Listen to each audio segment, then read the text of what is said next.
I have Richie Hustles with me. FBA Outlaws shouting out Richie Hustles. Shout out Richie Hustles. Richie Hustles. If you are vlogging, you are winning.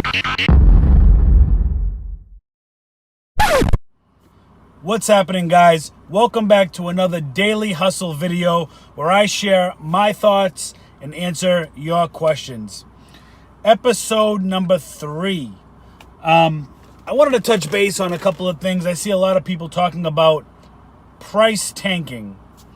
We as resellers know what price tanking is. If you don't know what price tanking is, it's when a group of people collectively, say one of your listings on Amazon has 125 people on the listing, and half of you have repricers, and you're doing the penny pinching game.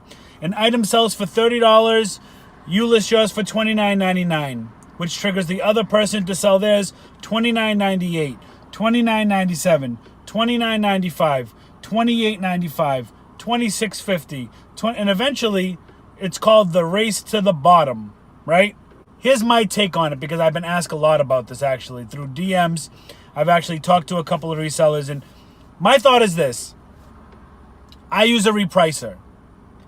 I buy an item. I have a certain margin that I need to make on that item before I'm willing to, say, break even. Like, something has to be in Amazon for me 8 months to a year for me to be like, all right, I kind of got to move it. I got to get out of here. I got to sell it, because if I don't sell it, I'm going to incur Amazon long storage fees. So it's almost like feast or famine. Do I kill it and just get out with what I made for it? Do I take a loss? What do I do? Well, some people have repricers and they don't necessarily know how to use it, or they forget to set a minimum. What I mean by minimum is when you're using a repricer, you get to set a minimum and a maximum. What's the minimum value? I cannot talk today. What's the minimum value that you will take for an item, and what's the maximum price that you're willing to sell it for? So, a lot of times, people don't set their minimums correctly.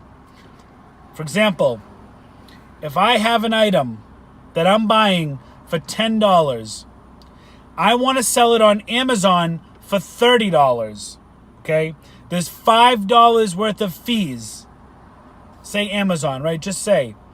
So you take your $30 minus your fees, $5, that brings you to $25, minus the cost of goods, which is how much you paid for the item.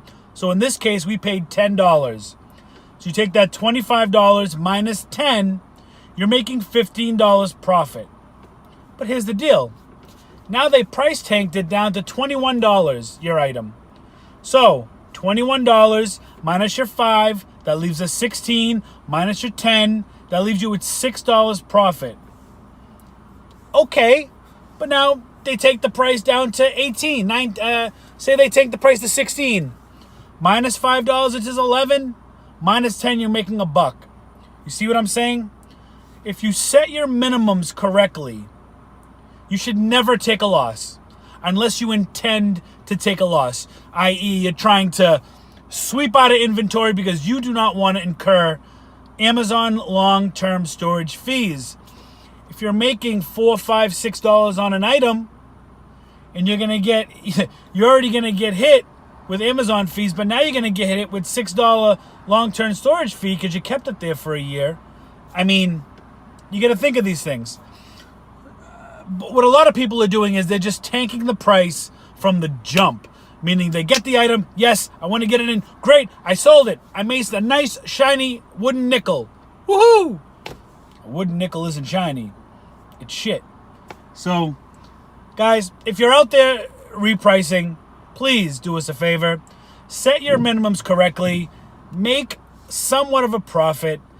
Especially if it's on an item that's like 2,000 sales rank. If you got an item that's ranked 2,000 out of 186 million and you're trying to price war, bro, I'm not going to lie, this business isn't for you. If you can't hold up, if you don't think you're going to sell that item at your price, which is, say you set the low is 26, the high is 50.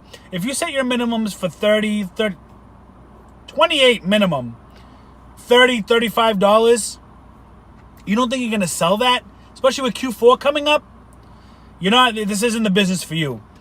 I don't think it's bad that people undercut people. Here's my thought.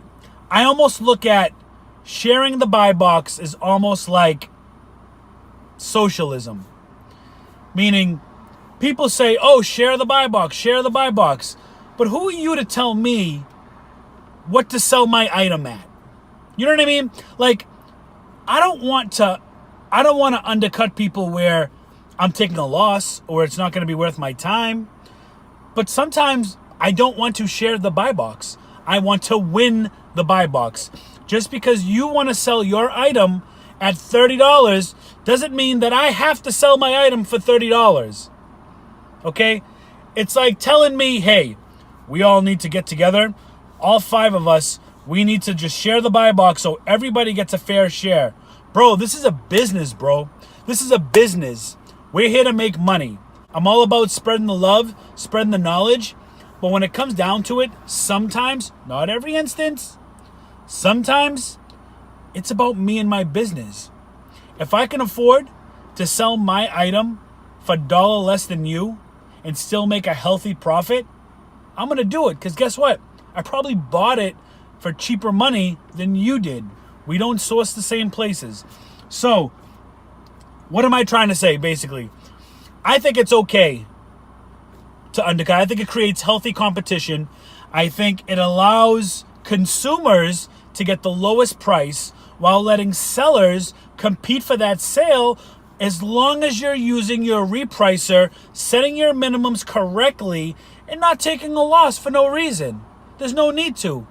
Patience. Have patience. Have perseverance. Is it okay to blow out of your inventory? Of course. Do what you want. It's your business. But don't do it with every item and take a loss. That's just not good business. You're not going to make a profit that way.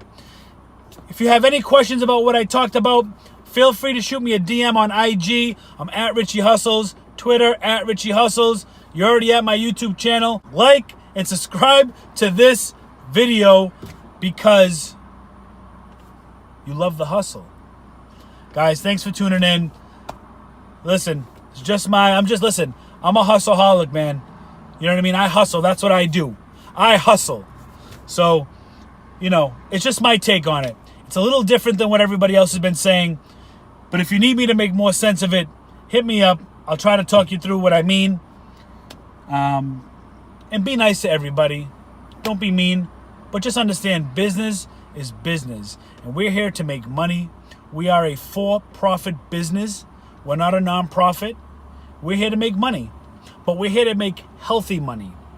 We're not here to undercut everybody and make minimal crumbs. That's not how I'm becoming successful, and that's not how anybody else will become successful. All right, guys, share, like, subscribe, do what you got to do. Thank you for being here. I really appreciate it. Share the love. Love you guys. I'll see you guys on the next hustle.